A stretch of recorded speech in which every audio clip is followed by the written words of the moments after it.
J'accompagne les enseignants du réseau d'éducation prioritaire dans lequel j'interviens dans la mise en place de projets de type éducation par la recherche depuis 5 ans.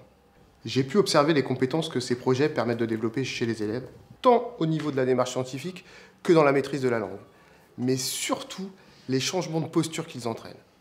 Petit à petit, l'élève prend conscience qu'il apprend en cherchant. Il n'attend plus que le savoir descende de l'enseignant.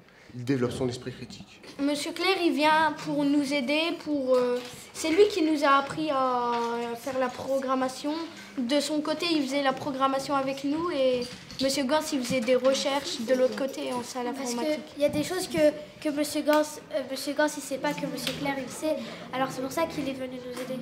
Patrice Claire, c'est comme un scientifique, mais c'est peut-être pas un scientifique, mais c'est comme un super-héros parce qu'il vient à notre aide. Moi aussi, je trouve ça, je partage la même idée de Kevin, mais je trouve que Patrice, il vient nous aider à avancer, à apprendre des choses, et il nous a appris plusieurs choses dans notre projet aventurier. En tant que coordonnateur de réseau d'éducation prioritaire, mon objectif, c'est que la mise en place de ce genre de pratique prenne de l'ampleur au sein de mon réseau. En termes de coordination de projet, même si on ne peut pas connaître à l'avance le produit fini, il est important de réunir rapidement les enseignants pour planifier le projet sur l'année, afin de prévoir les grandes lignes du scénario, fixer les étapes, identifier les besoins des élèves pour y répondre par des actions pédagogiques concrètes et coordonnées. Pour ce projet, les élèves ont dû lire des bandes dessinées et faire des recherches sur les super-héros jusqu'en novembre. Là, au collège, chacune des 3 classes a exposé aux autres ses découvertes.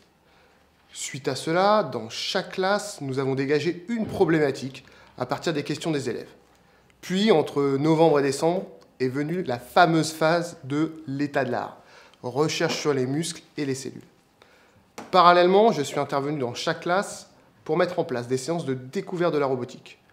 Entre janvier et avril, les élèves réalisent leur première modélisation de leur découverte scientifique. Il nous reste ensuite 1 mois pour les préparer au congrès qui aura lieu fin mai. Cette programmation, prévue dès le début, permet aux élèves comme aux enseignants de se projeter pendant toute la durée du projet. Pour moi, il s'agit d'une première expérience au sein du dispositif S'Aventurier, École de la Recherche. J'ai décidé de me laisser embarquer par la proposition de Patrice, d'une part sur un principe de confiance envers le coordonnateur, et d'autre part parce qu'il s'agissait d'un véritable projet scientifique. Comme l'enseignement des sciences n'est pas mon domaine de prédilection, l'occasion était trop belle de me confronter à cette expérience.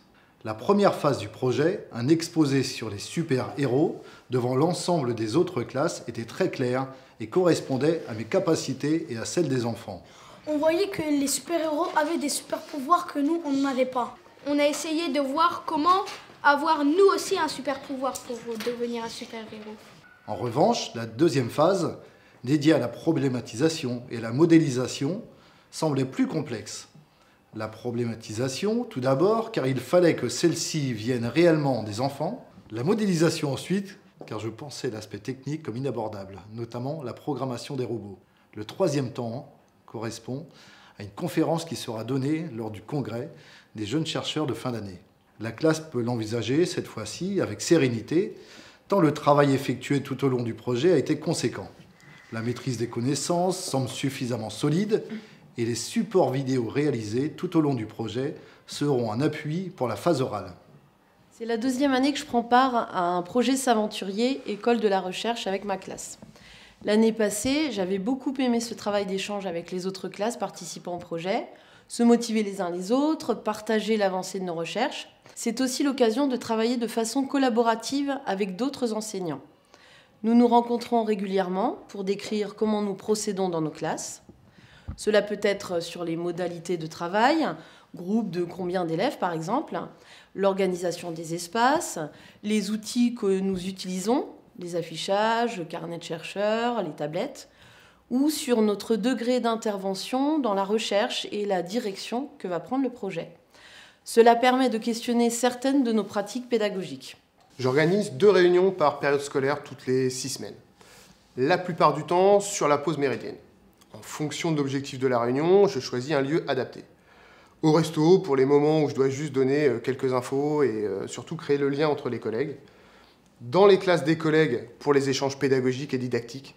C'est très important de voir in situ les organisations matérielles de classe ou, dans mon bureau, lorsqu'on a besoin d'être hyper efficace et de produire vite. Organisation finale du congrès, préparation des trophées d'innovation, écriture des scripts dédiés à ce MOOC. La façon de travailler dans un projet comme celui-ci correspond à ce que je cherche à faire au quotidien avec mes élèves, les rendre acteurs de leurs apprentissages. On diversifie les modalités de travail, beaucoup de travail en groupe, notamment où les élèves s'essaient à des rôles différents. À travers ce projet, ils développent aussi beaucoup l'autonomie, un aspect très important à mon sens. La maîtresse, elle a aussi pris ce projet pour que on lui demande pas tout le temps des questions, etc. Sa manière de travailler, c'est qu'en fait, elle nous explique, mais pas en le faisant avec des mots.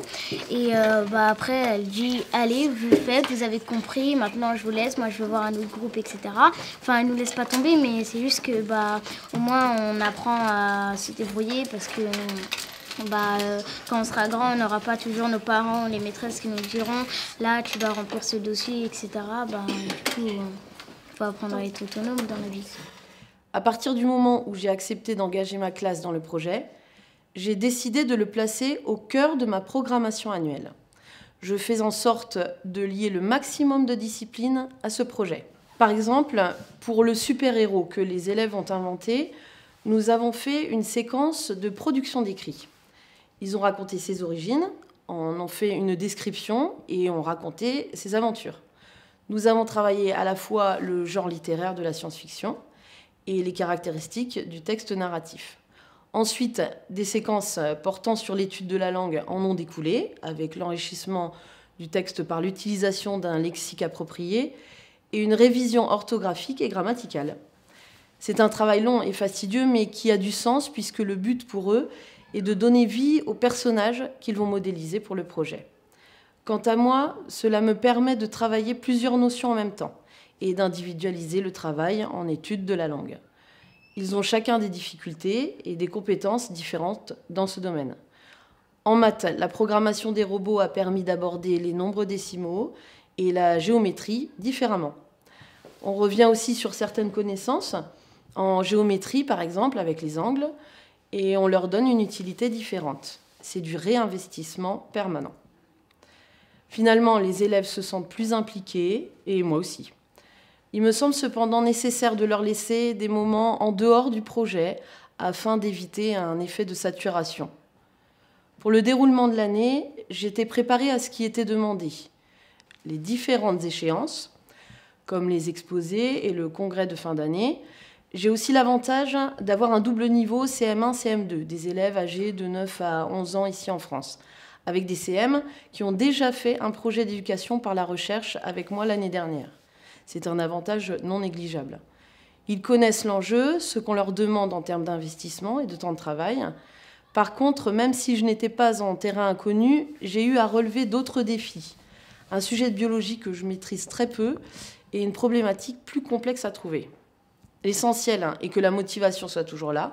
Et c'est parce qu'il y a une infinité de sujets que l'on peut aborder grâce à un projet Saventurier École de la Recherche que je suis déjà partante pour une 3e année.